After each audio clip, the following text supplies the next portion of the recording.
दोस्तों आप सबका स्वागत है किंग हिल्स के दो धाम तुंगनाथ यात्रा के 6वें दिन। उम्मीद करता हूँ आप सबने अपने अंदर एक पॉजिटिविटी के एहसास को महसूस किया होगा। ये पॉजिटिविटी यहाँ की हवाओं की है, वो यहाँ के पवित्र मंदिरों की, जो हर इंसान के अंदर अच्छी साइड को उभारती है और उन्हें एक अच्छा इंसान बनाने में उसकी मदद करती है। दोस्तों आज हम जा रहे हैं बद्रीनाथ धाम के दर्शन करने। आदि गुरु शंकराचार्य द्वारा परिभाषित 4 वैष्णव तीर्थ है, जहाँ हर हिंदू को अपने जीवन काल में एक बार तो अवश्य जाना चाहिए, जो हिंदुओं को मोक्ष प्राप्ति करने में मदद करेगी। इसमें उत्तर में बद्रीनाथ, पश्चिम की ओर द्वारका, पूर्व दिशा में जगन्नाथपुरी और दक्षिण में रामेश्वरम धाम है। आज हम उन्हीं में से एक बद्रीनाथ धाम जी के दर्शन के लिए जा रहे हैं। रास्ते में हमें एक प्रयाग विष्णु प्रयाग भी देखने को मिलेगा। यह पवित्र स्थान अलकनंदा नदी और धौली गंगा नदी का संगम स्थल है और इसके बाद हम आएंगे अपने मुकाम यानी बद्रीनाथ जी को, जो कि विष्णु जी का स्थान है। लेकिन क्या आपको पता है ये बद्रीनाथ धाम पहले शिव जी का निवास था? बद्रीनाथ धाम 2 पर्वतों के बीच बसा है। इन्हें नर नारायण पर्वत कहा जाता है। कहा जाता है यहाँ भगवान विष्णु के अंश नर और नारायण ने तपस्या की थी। नर अपने अगले जन्म में अर्जुन तो नारायण श्री कृष्ण के रूप में पैदा हुए थे। दोस्तों ये भी कहा जाता है कि शंकराचार्य जी अपने बद्रीनाथ निवास के दौरान 6 महीने यहाँ रुके थे। इसके बाद वह केदारनाथ चले गए थे। माना जाता है कि यह बद्रीनाथ में गर्म पानी का एक कुंड है, जहाँ स्नान करने से शरीर संबंधित सभी प्रकार के चरम रोगों से मुक्ति मिल जाती है। बाहर से छूने पर कुंड का पानी काफी गर्म लगता है, लेकिन नहाते समय कुंड का पानी शरीर के तापमान जितना ही हो जाता है। तप्त कुंड की मुख्य धारा को 2 भागों में बांटा गया है। यहाँ महिलाओं और पुरुषों के लिए अलग अलग स्नान कुंड बनाए गए।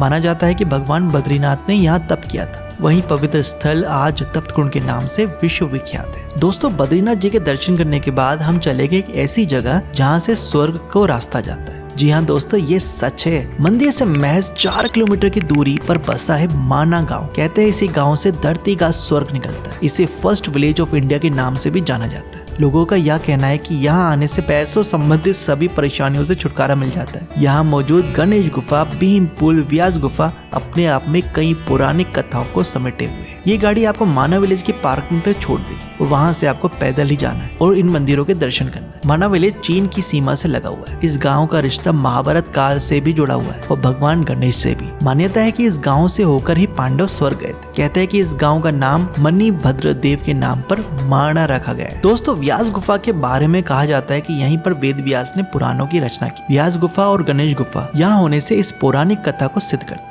कि महाभारत और पुराणों का लेखन करते समय व्यास जी ने बोला और गणेश जी ने लिखा था। इसके पास ही है भीमपुर। पांडव इसी मार्ग से होते हुए अलकापुरी गए थे। जब पांडव इस मार्ग से गुजरे थे तब वहाँ 2 पहाड़ियों के बीच गहरी खाई थी, जिसे पार करना आसान नहीं था। तब कुंती पुत्र भीम ने एक भारी भरकम चट्टान उठाकर फेंकी और खाई को पाटकर पुल के रूप में परिवर्तित कर दिया। और पूरे भारत में आपको सरस्वती नदी सिर्फ माना विलेज में ही बहती हुई दिखेगी। ये सब देखकर हम वापस चलेंगे अपने होटल और आराम करेंगे। याद रखना हमें कैसे भी शाम 5 बजे तक वापस गाड़ी में आ जाना है, क्योंकि ज्यादा लेट करने की वजह से रास्ता बंद हो जाता है और इसी रास्ते में लैंडस्लाइड सबसे ज्यादा होती है, जिसकी वजह से रास्ता बंद करना ही पड़ता है और हो सकता है पूरी रात हमें वहीं गाड़ी में बिताना पड़े और ऐसा करना कोई नहीं चाहेगा। इसलिए देर मत करना और अगले दिन भी सुबह 7 बजे आपको तैयार रहना है, ताकि हम अपना सफर समय पर शुरू कर सकें। किंग हिल्स ट्रेवल्स आपके आज के दिन की सफलता की कामना करता है। आप लोग एक परिवार की तरह बन गए और सारे लोग ही अपने जैसे लगने लगे।